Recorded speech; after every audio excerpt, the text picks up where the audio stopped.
I 2023 var der 43 arbejdsrelaterede dødsulykker i Danmark. 10 var i bygge- og anlægsbranchen. Totalt anmeldes der 46.000 arbejdsskader i Danmark. Det koster over 28 milliarder om året. Det er dårlig økonomi, og de menneskelige omkostninger er alt for høje. BAT konkluderer, at forebyggelse er en udgift på kort sigt, men i realiteten er det en investering, der i den grad betaler sig. En fraværsdag koster dig let 2.200 kroner, og det er kun lønudgiften.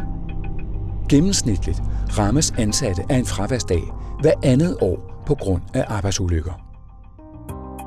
Hvis du har 10 ansatte, er det lavt sat en udgift på over 10.000 kroner om året på grund af arbejdsulykker. Og her er eventuelle bøder fra Arbejdstilsynet ikke inkluderet.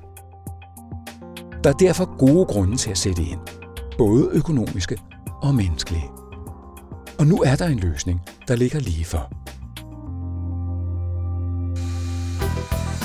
BFA har produceret en lang række film, der skal forebygge arbejdsulykker, men også nedslidning.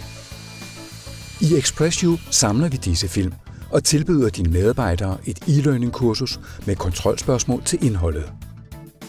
Dine medarbejdere kan tage kurset så ofte du ønsker, og du får dokumentation for, at de har set og forstået indholdet. Det kan være væsentligt, hvis du skal godtgøre, hvilken sikkerhedsinformation dine medarbejdere har modtaget. For eksempel over for Arbejdstilsynet.